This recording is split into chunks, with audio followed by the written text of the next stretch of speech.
All right, what's going on, everybody? Welcome on back to the Cinema Lords podcast. This is going to be another short. I'm not even sure which number it is anymore. This one's also going to be pretty quick. I just got done talking for a full hour about House of the Dragon, so I'm going to kind of just bang through this one. I'm going to be reviewing two movies that just came out that I checked out, both of them this weekend. Bikeriders, and then also A Quiet Place Day 1. I'm going to start with Bikeriders, because that's the one that I liked less. I was expecting this movie to be more Sons of Anarchy than it really was. I thought it was filled with really good performances. I thought that Butler, I thought Comer, and I thought Hardy all did really good jobs.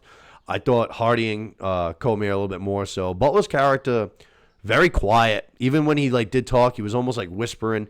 I feel like he was actually on the screen less than I had expected him to be, as the number one listed guy and is the main character, quote unquote. I actually felt like Jodie Comer was actually more of the main character. She was the one telling the story, obviously, not necessarily narrating it, but telling it from her perspective, her POV. I thought Tom Hardy got just as much, maybe even possibly even more screen time, but it was close. I like Tom Hardy's character better, too. I was just more interested in him and what he was bringing to the table. Austin Butler was kind of just he was supposed to be even kind of like Jax Teller, the next guy in line. And the whole time he was just nah, I'm good. I'm just going to keep doing my thing. Nah, I'm good. And it's bro, you're the guy. You're the guy. Tom Hardy's telling you you're the one that's going to, lead this club into the next generation. He's just not about it. I also thought it looked really great.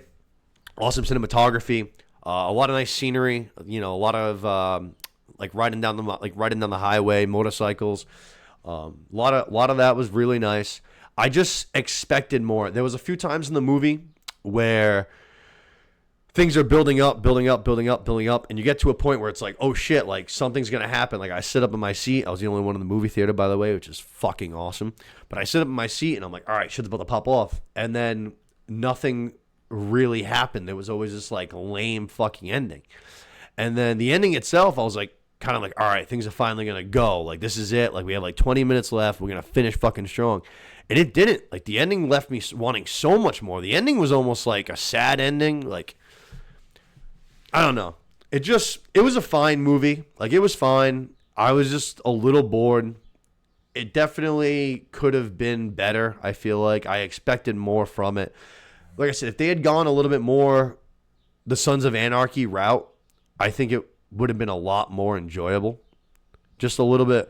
And I know, not every movie is an action movie, and it is kind of more of a drama and stuff like that. I get that, but you still got to mix in a little something here and there. It's a 2-hour-long movie, and it's definitely not built to be just, I feel nothing but a drama. I feel it's definitely in the trailers and shit. It's built up to be a drama story with action mixed in.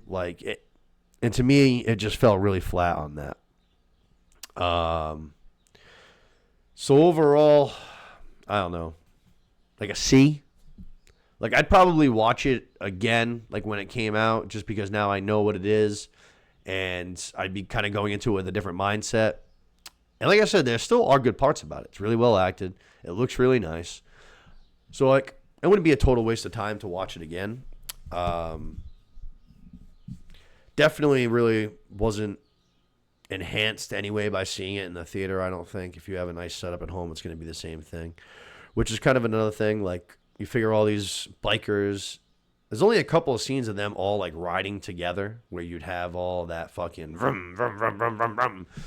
And, even that was kind of just, I don't know. It was a little bit of a letdown. I feel that's something that should have been, vibrate in the fucking theater, which we're going to be talking about fucking shaking the theater in a minute. But it was fine. It was very meh. Like I said, probably go with a C.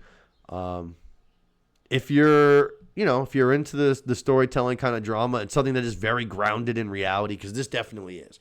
There's no fucking crazy fucking James Bond fucking fight. Not even James Bond, but there's no guy fucking kicking the shit out of 3 other guys by himself. All the fucking fights are dirty and grimy and not necessarily pretty. So if you're into the very grounded in reality, kind of more of a serious storytelling, then this is definitely your bag. I think you'll enjoy this movie a lot more than I did. And I'm not exactly an action movie fan. Like, I'm not fucking sitting here watching guys just shoot. Like the John Wick movies, I've seen the first two, and I know everybody loves them. They're very good. The first two are fine, but I'm not just like an action movie guy for the sake of action movies. Like the Mission Impossible movies, even to me, like those are okay. I like those probably better than the John Wick movies. But even then, like those, I just kind of like the few stunt pieces, like the crazy ones that they do, because I like to see what fucking Tom Cruise is willing to throw himself into. But I just wanted a little bit more fucking balls and a little bit more fight and a little bit more action. And I think this could have been a lot better movie. I think there was a lot of good parts, but definitely could have been better. From there, let's go to the movie that I did like a lot. A Quiet Place, Day One. The third part of the Quiet Place story. I loved the first one, and then I thought the second one was even better than that. And now I think the third one I like even more than that. I really loved this movie. I thought they did a great job of it. Obviously, it's the first day of the outbreak or the day that they arrive, which we were teased with at the beginning of Quiet Place 2. That's how the movie opens up. With Krasinski and Emily Blunt's characters and their kids. This was a very different perspective because now we're in New York City, and they do a good job actually of mentioning in the beginning the sounds of the sound decibels of New York and how it's like however many times louder than anywhere else in the world. Like it's the loudest place basically in the world. It's constant sound 24/7, whether it's at 5 o'clock in the afternoon or 5 o'clock in the morning. It's always the same. So you imagine this is going to be chaos for a whole bunch of fucking steroided up fucking aliens who only can hear sound. Like it's going to be anarchy. They're going to be fucking, which they do, throwing fucking cars everywhere, fucking flying through fucking, skyscraper buildings, all that shit. It was very cool. I thought it looked awesome. I thought they shot the shit out of this movie. I thought it looked great.